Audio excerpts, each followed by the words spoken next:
Hola, hola. Hola, hola, hola. Girl, you're beautiful too. My number one tutu. Sipping buruku tutu. For your love it tutu. Hey y'all, so I am back with another video. So this video, what's up sisters, what up rebels, what up for my brothers? I'm rude, I just came up here saying I have another video. I say hello, how y'all doing? How's COVID? What is going on with this world? Entanglements, damn Tory shooting Meg. There is so much going on right now that I thought, why not bring a story time, a funny story time. I mean, is it really funny? It's more on the fucked up side, but it's kind of funny. Now that I look back on it, now that I'm a little older, it is what it is.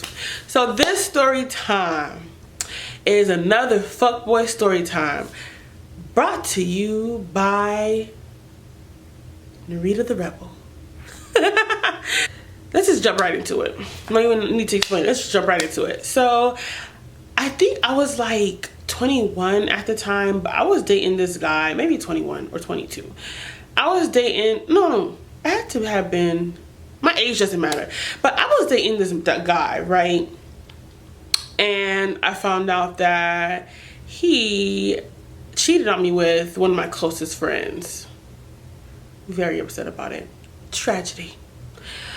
So at the time, so he was older than me by 4 years.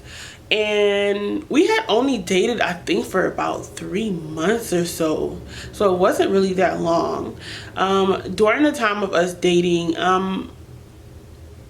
he was cool, but like he gave off like bum vibes. Like, I don't know if you ever date somebody where you feel like they just give off bum vibes.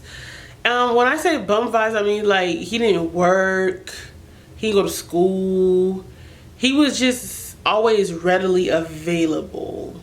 That's what I mean when I say bum vibe. Like a nigga who ain't got no job, he don't go to school, he ain't doing nothing with his life, like he ain't even got no car. It's like, what are you doing with your life? So I just dated him because honestly, at a younger age at that time, I just thought he was just cool. Like, he was really cute to me. Like, he was light skinned, he had dreads at the time. I just thought he was cool. So I was just like, cool, whatever. So I dated him, and throughout the months, like, it was cool. Like, I was going to school. And I was just, I wasn't say I was busy, but I was more busy than I would be. And when I was dating him, it seemed like it was always a problem that I was so busy. Like, you know how like a nigga wants you to have all, they want you to be their one and only. Like, they want you to be all in their space all the time, be in attention, be on them and give them attention. That's kind of what he wanted, but I wasn't really giving it to him. So like, I was, you know, I was a hardworking kid. I was a hardworking girl, like, period. Like, no one's gonna stop my grind, and that's a motherfucking period. So there was a night, when the night that this all happened, now that I'm looking back on it, it's kind of weird. So it was a night where he was gonna go hang out with my homeboy. My homeboy, he was really close. He was real cool dude. I'm mad that I lost in touch with him, but he went to go hang out with my homeboy that night. And when they went to go hang out, he like wasn't picking up my phone calls that day or like really texting me. So come find out next day, you know, just going about my business. My homeboy, he sees me and we're chopping it up. He sees me at school, we're chopping it up, and he was like, so you and old dude not together no more?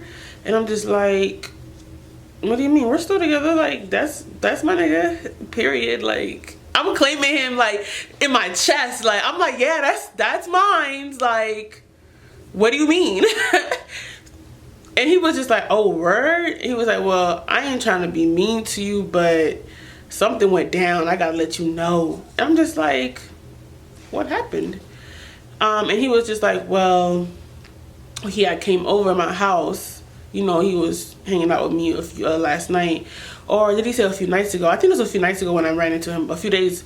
But he was like, a few nights ago, he ran into me, and, you know, your friend, I'm not going to say the person's name because it doesn't matter. Your friend was there too, hung out with us, and, you know, with us chopping it up and hanging out, you know, we both got some head from her. And I was like, what? You know how like something's not really processing in your head and like you become an owl? Who? I'm like, who got head? What are you talking about? And what girl? What homegirl? He tells me her name and I'm like, no, that can't be the right homegirl. You must be thinking about somebody else. And he was like, nah, she came and she gave us both head that day. And I'm just like, so was she aggressive about it? Like, was she the one that came on to y'all? Did he do it? Like, back then, now I'm thinking about it, why did it matter who initiated it? And he was just like, nah, he was pushing for that. And I was just like, wow.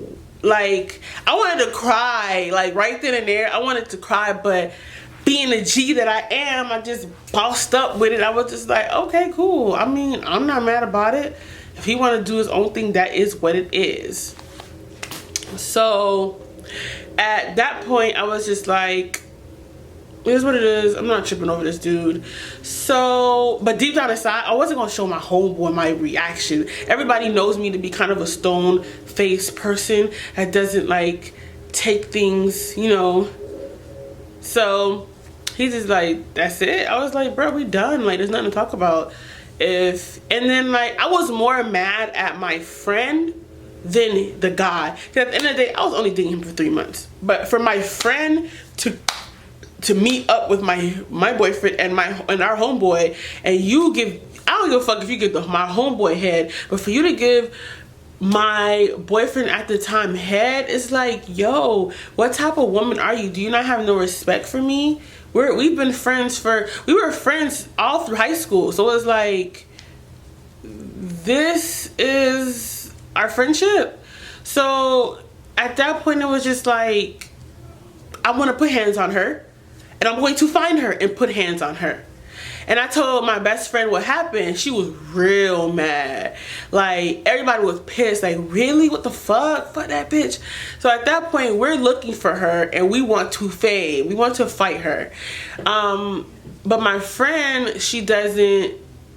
my friend sees how mad I am. And when we finally pull up on her and we see her, we want to fight. But we kind of like, it kind of just stopped. Like, one of my friends kind of held me back, and like we just didn't fight at all. So the fight didn't even happen, which, looking back, that's a blessing, because I was really mad over a bitch who fucked my man. But it was just like, obviously she not a friend and he not a good nigga either. So I cut both of the motherfuckers off. I broke up with the guy, called him every bitch, hoe, fuck nigga, community dick nigga in the book that you could think of. And me and that girl, I cussed her ass the fuck out. Called her every name in the book too. Luckily we didn't fight that day. But it was just crazy. It just shows you that you really never know a person. And then looking back, when I asked him why he did it, he was just like, because he wanted to. I'm just sitting there like in shock, like, because you wanted to? Our relationship didn't mean shit. And then I look back at her, think about why she do it, and I don't think she had a real reason either. I think she just wanted to. And it's just like, sometimes, you guys, people just do shit because they just want to. There's nothing behind it. Some people are just malicious and mean. So, yeah, that day I lost a boyfriend and a friend. But looking back on it, she wasn't that good of a friend to begin with. And he wasn't that good of a nigga to begin with. So yes, you guys, that is my story time, and I will bid you guys a farewell. like, comment, and subscribe. And if y'all have dealt with any fuck niggas, leave it down below. Oh, and also for my girl talk, I have 3 questions. If you guys want to submit some more questions for me to answer, please, please, please submit. Women, men, everybody, submit. Thank you.